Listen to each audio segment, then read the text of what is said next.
Hey everyone, welcome back, and today we're going to be addressing one of the most fundamental problems with any house that's ever built with a set of double doors like this.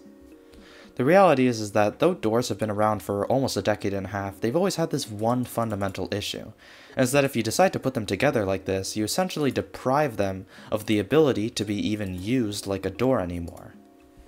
Their mechanics become so fundamentally unintuitive that, ironically, by making the front of your house look nicer, you've actually made the back entrance look more enticing.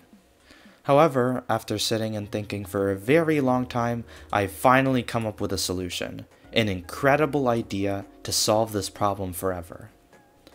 What if the other wooden door automatically opened on its own? Now hey, wait a minute, hasn't this been done like literally 1,000 times before?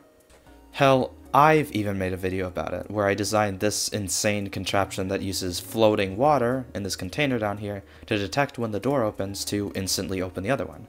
So why are we doing this again? Well, unfortunately, this door suffers from being an actually good design and is quite efficient for the thing that it's trying to tackle, which is having a perfectly concealed detection method, which honestly left a kind of sour taste in my mouth, so I definitely had to set out to make the design much worse. That means the new design has to be louder, slower, bulkier, more difficult to build and expensive, and has to use completely new mechanics, which means no water, no observers, and no calibrated skulk sensors, at least not conventionally. The method that we're going to be using is snow golems and zombies. The principal idea behind what we're doing here is basically that snow golems get really mad at zombies, and when they do, they start to throw snowballs at them. But the thing is that snow golems can only throw snowballs at zombies when they can actually see them, and by obstructing their vision, we actually deny them the ability to keep throwing snowballs. Now if we make this obstruction contingent on whether or not a door is open or closed, we can actually detect if a door is open simply by if this snow golem is throwing snowballs or not. Now, by utilizing some very specific heights we can achieve with various sizes of amethyst buds and alignments, we can effectively force the snow golem to only be able to see the zombie through this tiny little sliver, only if this door is open. Okay, that's cool. We've successfully managed to make this snow golem's anger contingent on this door being open, so now let's actually use this to design a door. In order to actually detect the snow golems throwing snowballs, we're going to use these calibrated skulk sensors that are each being powered with a signal strength of 3, given by this full cauldron with 3 water levels, and that's going to calibrate it to only detect when snowballs are being thrown, like such. Now, you might be asking the very realistic question, if we're going to end up using the calibrated skulk sensors anyways, why don't we just use them to listen directly to the noise that the doors make when they open and close? And to that, I say that's a stupid idea because it makes everything more efficient and easier. Now that we're able to know which doors are open, which ones are closed, the logic is actually pretty simple.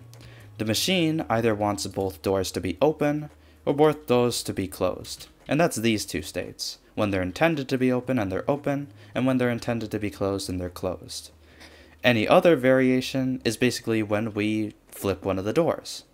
What that ends up with is one door open and one door closed. And if we're touching the doors, we can probably imagine we want to change the state of the machine, so we can just accept that if only one door is open, or one door is closed, we just shift the state from what it originally was to being the other one. Finding out if only one door is closed is actually pretty simple. All you need is a simple XOR gate, and I know this isn't a real XOR gate because it has a bunch of problems, but there are so many problems already attached to this machine. Like, the entire design concept of this machine was centered around designing problems. To actually put a functioning XOR gate in here will be like giving an ice pack to somebody who's actively bleeding out. Congratulations, you've maybe solved one problem out of how many? Anyways, after you put all of that together, you get this monstrosity. The specs are, well, I couldn't even tell you how fast it closes or opens, because the reality is that the snow golems just start firing whenever they feel like it, and stop firing even later, because we have to wait for this comparator decay clock to turn off. The one thing that I am very surprised about is how this actually doesn't look terrible. There's only one tiny little slab gap here, and other than that, the only thing you have to deal with is the insane amount of noise of constantly throwing snowballs, running machinery, and also zombies screaming at you, but other than that, it's a pretty neat door design. Also, one more thing before we go. The actually cool thing about this design is it's very, very akin to real-life laser brake sensors that are used from anything from arcade games to garage doors, where basically an obstruction in a specific laser beam is detected, and that's basically what's going on here, because we're just using a door to obstruct a really thin line of sight line, and that's how we detect whether the door is open or closed.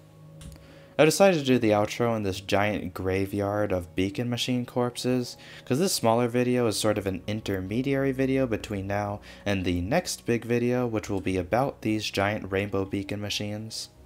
If you're interested in that, make sure to stick around by subscribing or check out the other useless nonsense I've got on my channel. Make sure to also check out our Discord server, link is in the description, and I'll see you next time.